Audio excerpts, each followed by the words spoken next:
Je suis surveillé par des gargouilles alors que je me prépare à tuer. Leurs yeux de pierre me fixent, sans cligner des yeux, alors que j'étire chaque muscle à tour de rôle, avec une lenteur délibérée. Ils m'observent, alors que je rétablis ma respiration et que je sens mon rythme cardiaque s'accélérer dans ma poitrine. Ils m'ont observé pendant 16 jours, et pendant tout ce temps, j'ai à peine bougé plus qu'eux. La pluie est venue et repartie, lissant leur peau de pierre et la texture noire mate de ma combinaison. Le tonnerre a fait rage, les éclairs ont scintillé, leur éclat vicieux étant atténué par les déflecteurs de mon masque, de sorte que j'ai été à peine plus conscient de la fureur de la nature que ne l'étaient mes compagnons de pierre. Ils ne se souciaient pas du monde qui les entoure, et moi non plus. Nous sommes semblables. Et maintenant, notre affinité doit prendre fin. Leur indifférence envers la population humaine grouillante peut continuer, mais je n'ai pas ce luxe. Si les auspex biocoraux de mon appareil sont corrects, et ils le sont toujours, alors mes affaires avec les gens de ce monde vont commencer sérieusement. 352 pieds en dessous de moi, 70 pieds à ma gauche. Il est là. Les résonances cardio-spectrales m'apportent ces battements de cœur distincts, tamisés parmi des centaines de milliers.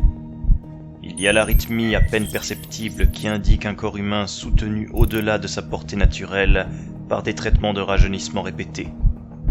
La minuscule faiblesse de la valve mitrale laissée par un cas de sanguamorie infantile. Une jeunesse aux moyens moins généreux n'aurait pas survécu à une maladie aussi impitoyable. La famille du cardinal Jengwai était prête à dépenser des ressources prodigieuses pour assurer la survie de leur progéniture. Ils avaient des projets pour lui, des ambitions. Je m'élève lentement, en douceur. Le mouvement est fluide, semblable à du mercure liquide, et s'effectue sur 3 minutes complètes, de manière à confondre les auspex de détection de mouvement. Tout aussi lentement, je porte mon long fusil à mon épaule, et laisse l'esprit de la machine de mon masque communier avec celui de mon arme.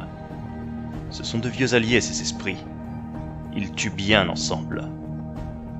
Parfois, pendant les longues semaines d'attente d'une cible à une autre, je me demande si je ne suis pas simplement le moyen de locomotion par lequel mes armes et mon matériel de guerre traquent leur proie. De telles pensées frôlent l'hérésie, bien sûr. Mon esprit, mon corps et mon âme ont été aiguisés à la perfection grâce aux efforts déployés pendant des décennies par le Temple Vindicaire. Je suis une arme vivante de l'Officio Assassinorum, aussi supérieure au bétail humain qu'aux grox qu'ils élèvent ou aux parasites qu'ils brûlent dans les cales de leurs vaisseaux spatiaux. Je n'ai pas besoin de mes armes ou de mon matériel pour tuer. Leurs esprits de la machine sont soumis à ma volonté. Tout comme les machines doivent toujours être soumises à la volonté de l'humanité. Je dirige l'attention de mon masque. Sans moi, ils ne sont rien. Pourtant, avec eux, je suis plus efficace et dangereux que je ne le serais sans eux. J'ai mis de côté de telles futilités mentales, en éteignant une à une les étincelles aléatoires d'une conscience indisciplinée, pour me concentrer sur ma cible. Il en est toujours ainsi après une longue période d'hibernation mentale. Je regarde en bas du perchoir de cette gargouille, et je vois les pétitionnaires remplir la place de la Sainte Adresse. Ils attendent que le cardinal Jengwai prenne la parole. Des milliers et des milliers de présences secondaires s'écrasent entre les épaules du Cathedrum Redemptor Immorti, jusqu'à ce qu'il semble qu'ils puissent se piétiner mutuellement. Peut-être que certains d'entre eux le font. Cela ne me concerne pas. Tout ce qui m'importe, c'est le petit homme au visage sombre et à la parure de cardinal qui, aujourd'hui encore, descend de son cerveau palanquin pour s'adresser à la foule. Il se tient sur une scène de discours crénelé, à 22 pieds au-dessus de son troupeau. De son pupitre blindé sont déployées les ailes dorées de l'Aquila. De son centre est projeté un puissant champ de force protecteur. Ce ne sera pas un obstacle. Des croisés de l'ecclésiarchie armés d'épées et de boucliers énergétiques gardent le pied de la scène du cardinal. Les adeptas auroritas s'alignent sur ses ailes. Les canons sont prêts et les yeux sont vigilants. Au-dessus de la scène, les vaisseaux de la milice planétaire rôdent comme des ombres vigilantes dans le ciel du soir. Kastak se trouve au cœur même d'une zone de guerre. Le cardinal doit être protégé à tout moment. Mais ils ne peuvent pas le protéger contre moi. Lui seul peut le faire. Alors que Jengoi s'éclaircit la gorge, saisit les bords de son lutrin et rayonne sur la foule en bas. Il n'a aucune idée que ce sermon est aussi son témoignage pour sa défense. En ce moment, je ne suis pas Karun Chase. Je ne suis pas un assassin du temple Vindicaire. Je ne suis qu'un intermédiaire pour le jugement de l'empereur. Si Jengoi parle faussement, c'est l'empereur qui le frappera. Mon corps, mon fusil, seront ses instruments. Il est inhabituel que je doive attendre de cette manière. Mes victimes sont normalement des cadavres au moment où elles se présentent à moi. Bien sûr, normalement mes maîtres sont déjà certains de la perfidie de la cible avant que je ne sois envoyé. Le cardinal Jengoi est différent. Il ne s'agit pas d'une action de l'homme lui-même, car le cardinal n'est guère unique. C'est plutôt une facette de la zone de guerre dans laquelle il prononce ses sermons. Car ici, 3 croyances concurrentes s'affrontent, jusqu'à ce qu'il soit difficile de distinguer l'hérétique diabolique du fanatique loyal.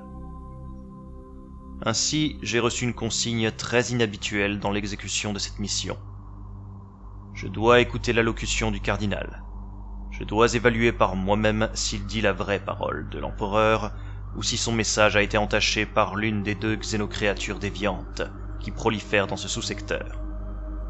D'autres ont essayé, sans succès, de discerner l'hérésie dans les prédications de cet homme, mais des soupçons subsistent. C'est un grand orateur.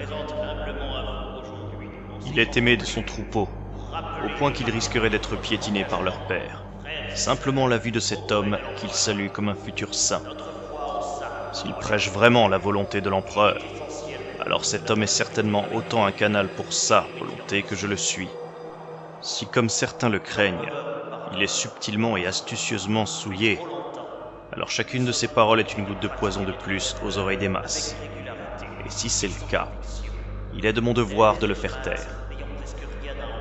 Il parle, et alors que ses mots jaillissent des haut-parleurs en forme de lion à chaque extrémité de la scène, un silence s'abat sur la foule. Moi aussi, je suis silencieux. Silencieux comme les gargouilles au milieu desquelles j'attends. J'écoute les paroles de ce soi-disant saint homme, et j'attends de voir comment l'empereur le jugera. Son sermon flotte vers moi, capté avec une telle clarté par les récepteurs audio de mon masque que je pourrais aussi bien me tenir à l'épaule gauche du cardinal. Il parle bien. Il prêche contre l'ennemi du dehors, la vigilance envers l'ennemi de l'intérieur. Il parle des périls du Xénos. Il parle de l'hérésie, de l'incrédulité et réprimande son public pour sa capacité à nourrir le péché. Il exige davantage d'eux. Ils écoutent, s'extasient, et je crois vraiment, même si ses pensées sont hors de mes prérogatives, qu'ils chercheront à suivre les instructions de cet homme. Pendant qu'il parle, j'accède à des augmétiques neuronaux microscopiques dans mon cervelet, chirurgicalement insérés là pour cette mission. J'implore leurs esprits de la machine de passer au crible les centaines de milliers d'heures d'enregistrement vidéo, d'enregistrement audio et de transcriptions inquisitoriales. Ils n'infectent pas mon esprit avec le dogme hérétique qui a été minutieusement chargé en eux. Au lieu de cela, les microcogitateurs absorbent le sermon prononcé en dessous de moi, puis comparent et mettent en contraste chacune des déclarations du cardinal avec les discours et sermons hérétiques qu'elles contiennent. L'un d'eux, je le sais, a été entaché par les divagations déviantes du credo de l'Empire Tau, à savoir le bien suprême. L'autre contient les oratoires empoisonnés et les écritures trompeuses du culte des enfants des étoiles, eux dont le corps est irrémédiablement souillé par le gène Xénos du grand dévoreur. Je sens le muscle de l'œil droit tiquer alors que le processus se poursuit. Il s'agit d'un mouvement minuscule, mais je le déteste. et je lui en veux pour l'énormité de ses implications. C'est la preuve qu'à l'heure actuelle, la machine nettoyée et aiguisée qu'est mon esprit souffre de la présence de choses impures. J'attends avec impatience le moment où les micro-esprits pourront être purgés et mon corps restauré à une pureté spirituelle absolue. Cependant, comme mon maître du temple aime tant le répéter, ces étapes sont nécessaires. Le cardinal Jengwei continue de parler, ignorant qu'un microgramme de pression sur la queue de détente de mon fusil est tout ce qui se tient entre lui et l'anéantissement. Comme il prêche, les augmétiques cérébraux me rendent leurs conclusions. Ils le font avec soin, en livrant chaque phrase ou ligne de dogme correspondante, suffisamment censurée et dépourvue de contexte, afin d'éviter tout risque de corrompre mon esprit bien trop précieux. Pourtant, pour tout cela, je vois une tapisserie de similitudes se tisser devant mes yeux. Servir une plus grande cause semble être un thème fort dans le discours du cardinal. Et bien sûr, en surface, il parle de l'empereur. Pourtant, l'Empire Tau loue son bien suprême, alors même que les sectes génovores offrent tout ce qu'elles ont à leurs enfants des étoiles impures. Cette corrélation n'est pas concluante. Les augmétiques me mettent ensuite en garde contre plus d'une centaine de points de corrélation linguistique entre les paroles du cardinal et la notion de tyrannie de la vérité. Le credo impérial est la seule vraie religion dans la galaxie. Tous les autres systèmes de croyance sont faux. Leurs adhérents sont au mieux des imbéciles trompés, et plus probablement de dangereux déviants qui doivent être excisés du royaume de l'empereur. Tous le savent.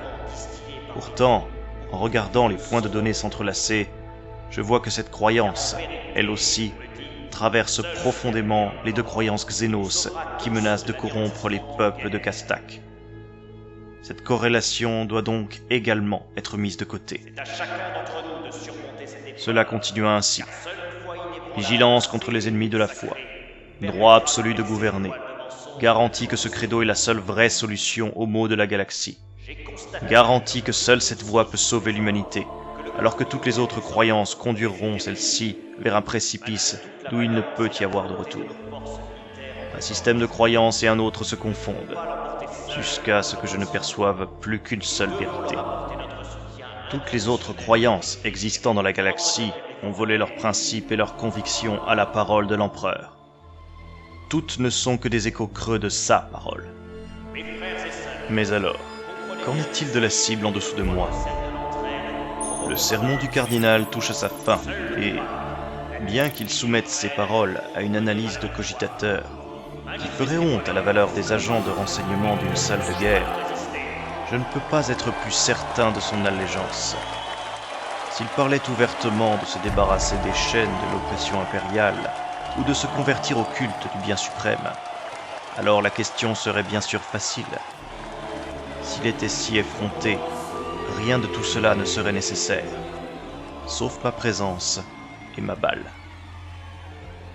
Peut-être que si mes augures cérébraux étaient autorisés à me présenter des exemples plus explicites du langage ou de l'imagerie en corrélation, je serais capable de mieux distinguer. Non.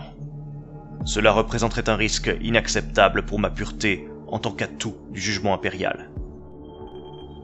Sous le regard des gargouilles, je tiens mon corps dans une immobilité absolue, mon arme dans une disponibilité absolue, alors même que mon esprit s'active à traiter tout ce que j'ai vu, entendu et appris. Le fait est que, bien que beaucoup puissent qualifier cette affirmation d'hérétique, les différents systèmes de croyances adoptés par les prédicateurs de l'Imperium, de la secte génovore et de Tau sont si étroitement liés les uns aux autres que, sans certaines déclarations explicites, il est pratiquement impossible de les séparer. Pas étonnant que cette zone de guerre soit un tel désordre alambiqué. En fin de compte, ma décision est simple. Je ne peux pas m'appuyer sur des preuves empiriques pour condamner, ni pour sauver l'homme dont j'ai été chargé de l'assassinat. Mes sens mortels, aussi superlatifs soient-ils, sont encore faillibles. Ils laissent place au doute. J'ai été placé dans une position impossible, par ceux qui auraient dû savoir qu'il ne fallait pas corrompre la perfection de mon service à l'empereur. Je suis dans l'impossibilité de rendre un verdict définitif. Seul le maître de l'humanité peut le faire. Si je ne suis pas en mesure de rendre un verdict, l'acte de jugement m'a été retiré. Je retrouve mon véritable objectif. Une simple arme, un lieu de jugement pour l'empereur. Il ne m'aurait pas placé ici, maintenant, sans raison. Le cardinal peut être corrompu, que ce soit par une croyance xénos ou une autre. Il est condamné en ce moment par ma seule présence. Mon doigt se resserre légèrement sur la détente. Le fusil s'agite brièvement sous ma main. Son énorme recul est freiné par une technologie si sacrée que je ne peux même pas commencer à en comprendre les mystères les plus profonds. Au-dessous de moi, sur la scène, le sermon du cardinal s'achève soudainement. Le jugement de l'empereur est prononcé. Le doute est un péché qui ne peut être supporté. Zheng Huai ne prêchera plus.